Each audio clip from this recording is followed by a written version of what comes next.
एक लंबे समय पहले एक गांव में आनंद, उसके माता पिता जानकी और रमैया, उसकी पत्नी नर्मदा और उसके बेटे नानी के साथ एक छोटे घर में रहता था। आनंद नौकरी करके आए हुए पैसों से अपना घर चलाता था।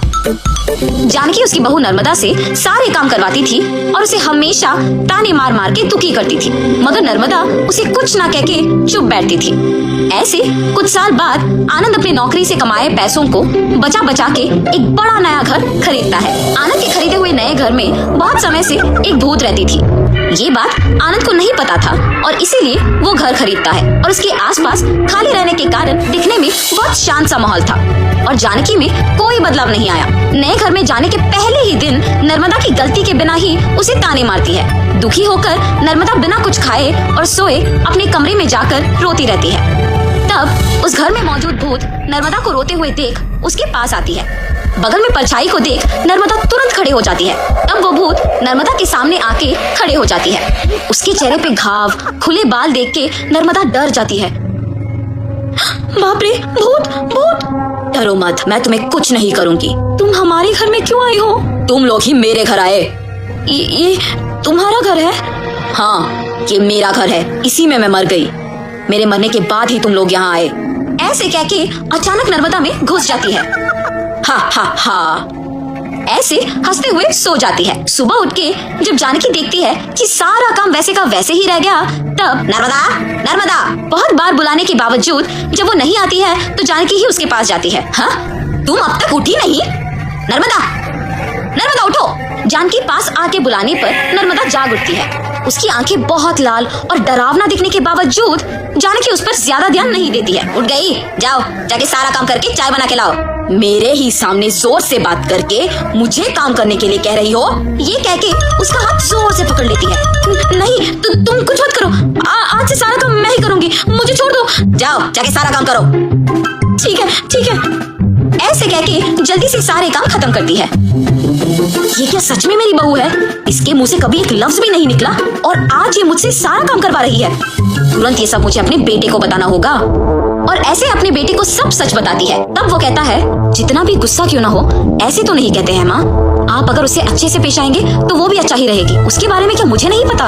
उसके बेटे का ऐसे बात करने पर जानकी कुछ नहीं कहती है और अपनी बहू से डरने के कारण वो सारे काम खुद ही करती है।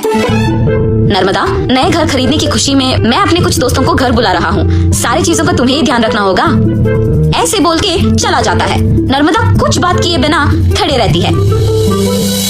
उसके बगल में खड़े जानकी के पास जाके वो कहती है, तुम्हारे बेटे की बातें सुनी है ना तुमने? सारी तैयारी तुम्हें ही करना होगा। ऐसे जोर से कहती है। अगले दिन आनंद दोपहर को अपने दोस्तों को घर ले आता है। नर्मदा, तुमने सारी तैयारी कर ली ना? हाँ जी। और ऐसे सबको खाना परोसती है और सभी हंसते हुए बातें करते रहते हैं। सभी व्यंजन स्वादिष्ट है भाभी जी। हाँ, मेरी पत्नी के हाथों में जादू है। आनंद, तुम्हारा घर भी बहुत खूबसूरत है यार। चारों ओर खाली और शांत है। इस घर को देखते ही पसंद आ गया मुझे, इसीलिए इसे बचाए हुए सारे पैसों से खरीदा हूँ। अब इस घर का मालिक मैं हूँ। ऐसे आनंद कहता है। ये सुनते ही नर्मदा तुरंत भूत बनके अजीब आवाजें बनाती है। उसका सिर नीचे झुका रहता है और अजीब आवाजें आने के कारण सभी उसी को देखते हैं। नर्मदा, क्या हुआ तुम्हें? नर्मदा अचानक अपना सिर ऊपर करती है और क्या इस घर का मालिक तुम हो? मैं हूँ इस घर की मालकिन।